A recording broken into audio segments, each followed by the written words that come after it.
더마카와 함께 시선 집중의 문을 열겠습니다. 어서 오세요. 네, 안녕하세요. 더마카입니다. 다니엘 님이 메릴랜드에서 이렇게 보내주셨어요. 10년 만에 폭설이 왔지만 하얀 눈을 보면 새롭게만 느껴지네요. 한국 법원 검찰개혁은 언제 하얀 눈처럼 되려나요? 라고 올려주셨고요.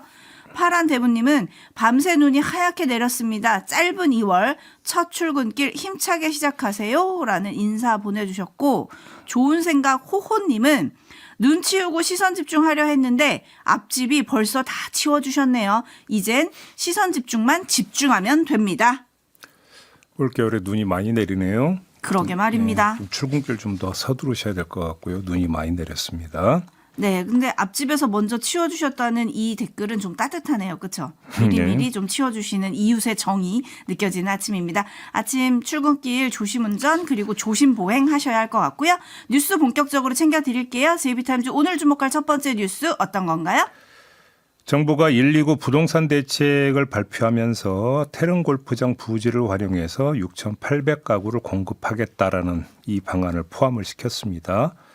오세훈 서울시장이 어제 페이스북에 글을 올렸는데 태릉 골프장은 13%가 역사문화 환경 보존 지역에 직접 포함되어 있고 세운지구는 그 범위 밖에 있다라면서 세운지구가 안 된다면 태릉 골프장은 더더욱 안 되는 것이고 반대로 태릉 골프장이 될 수 있다면 세운지구 또한 될 수 있는 것이다라고 주장을 했습니다. 그런데도 국가유산청은 보존지역과 뚝 떨어져 있는 세운지구 개발은 반대하면서 명백히 세계유산 영향 범위에 들어있는 태릉 골프장에 대해서는 이렇다 할 반대를 하고 있지 않다라고 비판도 함께 했습니다. 네, 어떻게 봐야 될까요? 좀 쟁점을 분명히 할 필요가 있는데요. 오세훈 시장이 문제 삼은 국가유산청의 이중적 태도, 즉 세운지구는 반대하고 태릉 골프장은 반대 안 한다라는 건 상황을 잘못 이해할 수 있는 표현이다. 이렇게 말씀을 드려야 될 것 같은데 상황에 대한 정확한 표현은 반대냐 아니냐가 아니라 요구냐 아니냐. 이게 맞는 표현인 것 같습니다. 다시 말씀드려서 세운지구 개발에 앞서 세계유산영향평가를 받으라고 요구하는 반면 태릉 골프장에 대해서는 아직 그런 요구를 하지 않았다라는 게 정확한 대비인 것 같은데 자 이렇게 대비를 해놓고 다음으로 그러면 그 연유가 뭐냐 이걸 살피면 되는데 국가유산청은 왜 정부에는 세계유산영향평가를 받으라고 요구를 공식적으로 공개적으로 안 했을까? 결론부터 말씀드리면 안 해도 되기 때문입니다. 김윤덕 국토교통부 장관 발언 들어보시죠. 세계유산영향평가에 대해서 가능한 빠른 시간 안에 그걸 제대로 받도록 하고. 네, 정부가 자진해서 받겠다고 하는데 뭐 요구하고 말 게 뭐가 있겠습니까? 더구나 김윤덕 장관이 나중에 가서 태세를 전환할 여지도 없습니다. 세계유산의 보존관리 및 활용에 관한 특별법을 보면 세계유산지구의 일부라도 포함 또는 접하는 개발 사업은 면적 비율과 관계없이 세계유산영향평가를 의무적으로 받아야 되는 겁니다. 법적 강제사항입니다. 따라서 뭐 받으라 마라 이 얘기를 꺼낼 이유조차 없다라는 것이죠. 따라서 쟁점의 축은 국토교통부도 국가유산청도 아니고 평가에 동의를 안 하고 있는 세계유산영향평가 받으라라고 하는 요구에 동의를 안 하고 있는 서울시가 바로 쟁점의 축이다. 이렇게 정리를 하면 될 것 같습니다. 그리고 마지막으로 짚을 점이 남았는데요. 자 그러면 오세훈 시장은 자책골을 넣은 것이냐 부메랑 맞은 것이냐 이것만 좀 마지막으로 살피면 될 것 같습니다. 어떤데요? 오세훈 시장은 그동안 종묘 앞 세운지구 개발 논란에 일일이 대응해 왔습니다. 논란을 마다하지 않은 것이죠. 자, 오 시장의 이런 행보에는 개발대 보존이라고 하는 구도가 짜이면 자신에게 나쁠 게 없다고 생각한 것 같습니다. 유권자들의 기대 심리를 자극할 수 있다고 봤을 수도 있겠죠. 자, 오세훈 시장의 정부 공격을 이 차원으로 이해할 수도 있습니다. 봐라, 정부마저 개발 논리에 발을 담그지 않느냐라는 것을 부각시키려는 의도로 해석할 수도 있다는 겁니다. 물론 그건 오세훈 시장의 생각의 자유 영역에 국한된 얘기다라는 단서를 달면서 말씀을 드리는 겁니다. 네, 논점을 흐린 것이 누구인가 뭐 묻는 촌철님들의 댓글이 좀 올라오고 있고요. 담쟁이 넝쿨님은 선동인가 주장인가 오 시장님 정확히 합시다 라는 의견 보내주셨어요. 그리고 옥황상제님은 이런 뉴스 보면 선거철이 다가오는 걸 느끼게 됩니다. 이런 글 올려주셨는데 허민국가유산청장도 어제 SNS에 글을 올렸습니다. 종묘와 태릉에 대한 국가유산청의 기준은 같다. 이렇게 올렸고요. 참고로 오늘 국민의힘은 서울시와 부동산 정책 협의회를 연다고 해요. 그래서 정부의 119 공급 대책을 평가하고 당 차원의 대안을 발표한다고 하는데 여기서 뭔가 색다른 대안이 나올지 이것도 시선 집중하겠습니다. JB타임즈 다음 주목할 뉴스는요? 고 이해찬 총리 장례 기간 중에 수면 아래로 가라앉았던 합당 논란이 장례 절차가 마무리된과 동시에 다시 수면 위로 부상을 하고 있습니다. 한준호 민주당 의원이 어제 기자회견을 열어서 이렇게 주장했는데요. 들어보시죠. 여기에서 멈춰주시기 바랍니다. 통합의 가치를 부정하지는 않습니다. 충분한 숙이 없는 통합은 또 다른 분열의 시작이 될 수 있습니다. 네, 최현일 의원도 페이스북에 글을 올렸는데요. 합당 논의가 특정 인물의 정치적 입지를 보존하기 위한 수단으로 오해받는 순간 그 부담은 고스란히 민주당과 이재명 정부가 짊어지게 된다. 이렇게 주장하는 한편 만약 혁신당의 핵심 의제가 곧바로 통합정당의 당론이 될 경우 중도층 이탈과 지방선거 전략의 혼선으로 이어질 수 있다는 현장의 우려에 대해서도 답해야 한다라고 주장을 했습니다. 네, 짚을 점은 어떤 걸까요? 자, 특별히 주목되는 게 있는데요. 중도층 이탈 우려입니다. 자, 지난달 26일 저희 시선집중과 인터뷰를 가졌던 김남희 의원도 거의 비슷한 주장을 한 바 있었거든요. 그 발언 잠깐 들어보시죠. 이재명 대통령께서 중도 보수까지 아우르는 국민들의 지지를 받고 있잖아요. 네네. 근데 그런 상황에서 민주당과의 차이, 선명성을 좀 드러내고 있는 조국 혁신당과 합당을 하게 되면 이 정치적 구도가 보수 대 민주 진영 이렇게 또 다시 재편이 되게 되고 보수의 결집을 촉진하기 때문에 또 어떤 연구에 보면은 민주당이 오히려 더 왼쪽에 있는 당과 같이 선거를 치렀을 때 선거 결과가 더 좋았다는 그런 분석들도 있더라고요. 이 점에 주목하는 이유는요? 자, 어떤 노선이 옳으냐 그러냐 뭐 이걸 여기서 따지지는 않겠습니다. 주목할 점은 조국 혁신당의 현실, 더 정확히 말씀을 드리면 민주당 안에서 합당에 부정적인 의원들이 진단하는 조국 혁신당의 현실, 이걸 한번 추출해 보자라는 건데요. 자, 조금 전에 들었던 말들을 종합을 하면 이런 얘기가 됩니다. 민주당 왼쪽에서 조국 혁신당이 점하고 있는 지지세, 그거 별거 아니다. 있어도 그만 없어도 그만이다 라고 평가를 하는 것으로 해석할 수가 있습니다. 더 적나라하게 이야기하면 조국 혁신당의 당세 별 볼 일 없다 이렇게 생각하고 있다라고도 해석할 수 있습니다. 자, 민주당 의원들이 색깔을 말하는 것 같지만 사실은 숫자를 말하고 있다라는 이야기가 되는 건데요. 좀 부연 설명을 하면 이런 얘기가 됩니다. 자, 이재명 정부와 민주당이 중도 보수까지 아우르려고 해도 그래서 오른쪽으로 이동을 하면 그만큼 또는 그보다 더 많이 민주 진보 진영에서 왼쪽에서 떨어져 나가면 도라미 탑을 되는 거 아닙니까? 이건 산수입니다. 플러스 마이너스 제로 또는 마이너스가 됩니다. 그러면 당연히 왼쪽은 쳐다보게 돼 있습니다. 그런데 그렇지가 않다고 보는 것이죠. 조국 혁신당이 민주 진보 진영 안에서 지지세 확장의 성과를 보이지 못하니까 민주당은 그쪽을 고정값으로 놓고 있는 겁니다. 조국 혁신당 몫은 무시해도 좋을 정도로 적게 보고 있는 거고요. 딱 한 곳, 호남만 빼고. 그렇기 때문에 오른쪽으로 이동을 해도 왼쪽에서 떨어져 나갈 일은 없다. 이게 고정값이다. 그리고 떨어져 나간다 하더라도 오른쪽으로 이동해서 얻는 것보다 훨씬 적다. 이렇게 보고 있다는 거. 그러니까 왼쪽에 있다라는 건 조국 혁신당에 대한 평가가 여기에는 고스란히 녹아있다. 이렇게 봐야 된다는 겁니다. 네, 짱고님, 여당이든 야당이든 국민보다는 당이 당락이 우선이면 국민들은 너무 삶이 팍팍합니다.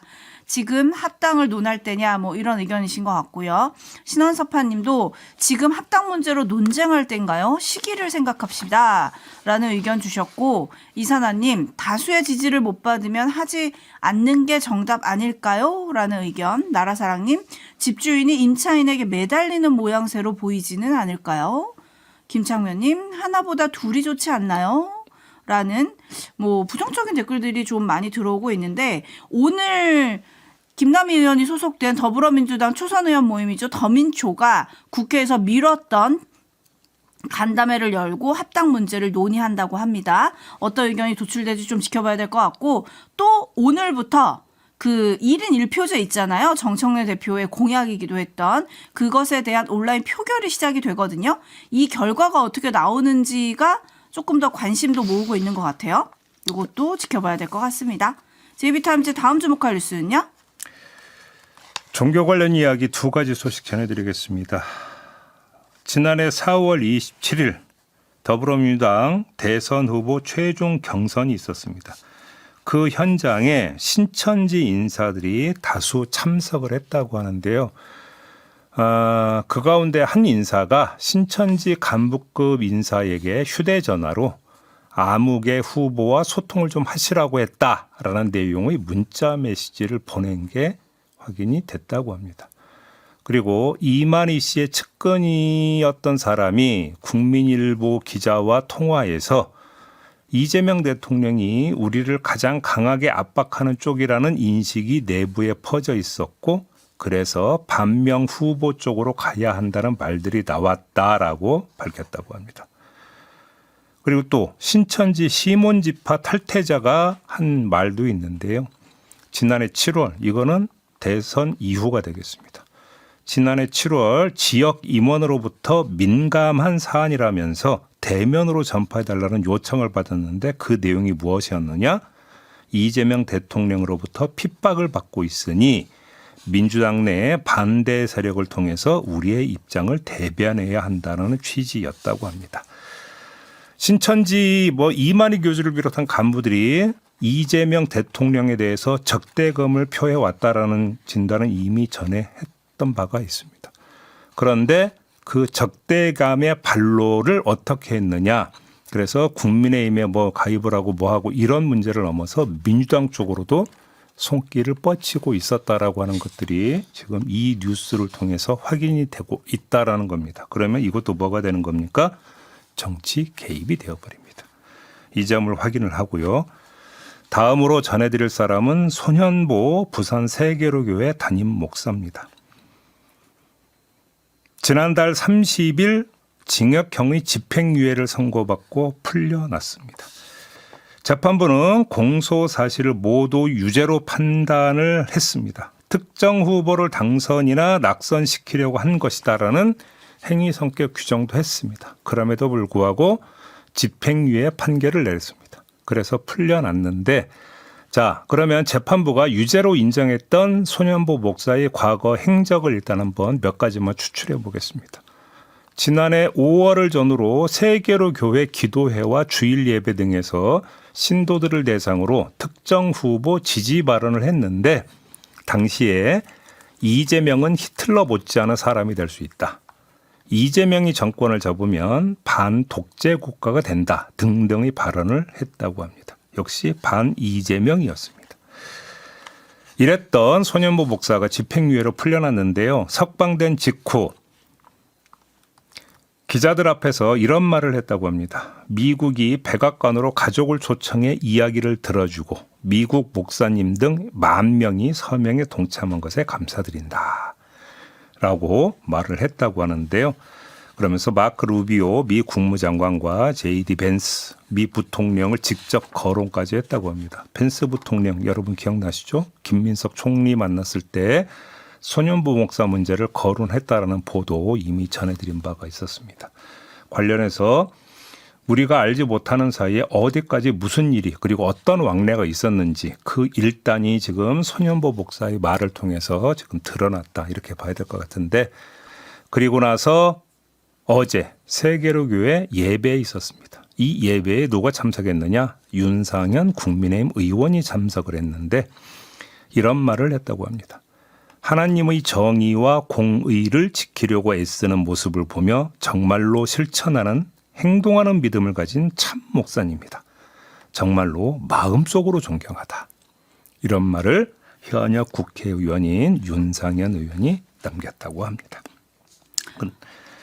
자, 손현보 목사의 과거 행적에 대해서 말씀을 드렸는데 역시 반 이재명입니다. 대통령이 되면 안 된다라는 취지의 주장을 계속 해왔다는 겁니다. 이것도 뭡니까? 정치 개입입니다.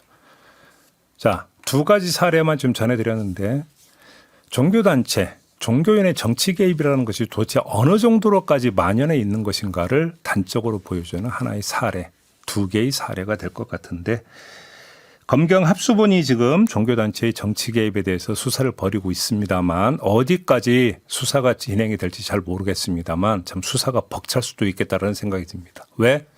할 게 너무 많아서. 그런 생각도 좀 들게 하는 그런 소식이었습니다. 네, 이신우님, 암암리에 신천지가 곳곳에 들어갔군요. 민주당은 과연 어떻게 할까요? 라고 물음표 보내주셨고, 아름다운 독도님, 손현보 목사 유죄인데 왜 집행유예인가요? 저 사람이 끼치는 영향력을 생각하면 법의 잣대는 더 엄정해야 하는 거 아닙니까? 라는 의견 보내주셨고, 물프레님도 정교연합의 1위 손방망이가 처벌이 되면 더 합치라는 겁니까? 라는 물음표 보내주셨습니다. 뉴스와 분석이 함께한 JB타임즈 다음 주목할 뉴스는 어떤 건가요? 류정화 변호사, 윤석열 전 대통령과 김건희 씨 그 변호를 같이 맡고 있는데요. 이 류정화 변호사가 그저께 SNS를 통해서 김건희 씨의 근황을 전했습니다. 김건희 씨는 영치금과 함께 보내준 짧은 메시지와 편지, 기독글들을 읽고 편지와 함께 보내준 그림이나 사진 등을 구치소 벽에 붙여두고 보는 것을 큰 위안으로 삼고 있다고 하더라라고 전하면서 어지러움 증상 등 건강상의 이유로 일일이 답장을 드리지는 못하고 있지만 보내준 분들의 이름을 공책에 한 분 한 분 적어서 기억하고 있다. 이를 직접 접견실에 들고 와 저에게 보여줬다라고 밝히기도 했습니다. 건강상의 사정으로 답장을 드리지 못하는 것을 너그러이 양해해달라라는 이런 말도 덧붙였다고 합니다. 네, 여기도 기도가 등장하는데 짚을 점은요? 또 쓸데없는 거에 이제 가끔 관심이 꽂히는 저의 습성을 한번 발동해 보겠습니다. 어지럼증으로 답장을 쓰지 못하는데 어떻게 편지 보내준 사람들 이름은 일일이 공책에 쓸 수 있었는지가 참 궁금했다. 라는 말씀 먼저 드리겠습니다. 감사합니다라고 한 줄 쓰기도 어려울 정도로 어지러우면 벽에 붙여준 편지를 올려다보는 것도 쉽지 않았을 텐데 또 그건 어떻게 했을까라는 궁금증도 들었습니다. 1심 선고 때 똑바로 일어서서 판사의 주문 낭독을 경청하던데 이건 또 어떻게 가능했을까라는 생각도 들었습니다. 자, 이게 쓸데없는 관심이고요. 이번에는 혹시나 하는 마음으로 한번 짚어보겠습니다. 1심에서 징역 1년 8개월이 나왔습니다. 자, 이 형량이면 2심에서 집행유예 선고도 가능하다라는 지금 법률가들의 진단이 있었습니다. 혹시 이걸 염두에 두고 수용 생활의 어려움을 호소하는 건 설마 아니겠지요? 그렇게 생각하면 안 되겠지요? 라는 생각도 해봤습니다. 네, 에비춘님이 이 뉴스를 듣는 제가 어질어질합니다. 라는 댓글 보내주셨는데 특검에 이어서 김건희 씨 측도 항소를 할 전망이다라는 뉴스가 나왔잖아요. 예. 그러면 이 항소의 속내에는 집유 선고도 가능하고 무죄를 더 받아낼 수 있다. 뭐 이런 의도가 깔린 건가요? 그렇다고 봐야 되겠죠. 예를 들어서 이제 김건희 씨가 항소를 하지 않으면 1심에서 나왔던 형량 부분에 대해서 이제 그거가 과연 적절한 형량이나 이제 다투지를 못하게 되는 것이니까. 그러니까 항소를 했다라고 하는 거에는 그런 것도 깔려 있다고 좀 봐야 될 것 같은데 제가 뭐 짓기는 했습니다만 현실적으로 가능하지 않다. 왜냐하면 좀 다른 재판도 줄줄이 있습니다. 다른 재판도 줄줄이 있는 상태에서 이것만 떼어가지고 1심에서 이렇게 나왔으니까 2심에서 집행유예형 때린다. 이거를 전망하는 것은 제가 볼 때는 좀 비현실적이다. 이 말씀은 마저 함께 드려주면 될 것 같습니다. 건강 얘기하니까 문득 그게 생각이 나네요. 주말에 화제가 됐던 김건희의 플랜 그 다큐에 보면 총선 출마도 생각을 하고 힐러리 프로젝트? 그런 것도 생각을 했다는 거잖아요. 뭐 그런 거는 어떻게 가능했을까요? 생각의 자유라고 밖에는 말씀을 생각에는 여러 가지 종류가 있습니다. 통찰도 있겠지만 착각도 있습니다. 그것도 자유로운 생각의 영역에 포함되는 것이다. 뭐 저는 이렇게밖에는 말씀을 못 드리겠습니다. 네. 자, JB타임즈 시간이 다 됐습니다. 이렇게 마무리하죠. 담화가 수고하셨습니다. 고맙습니다.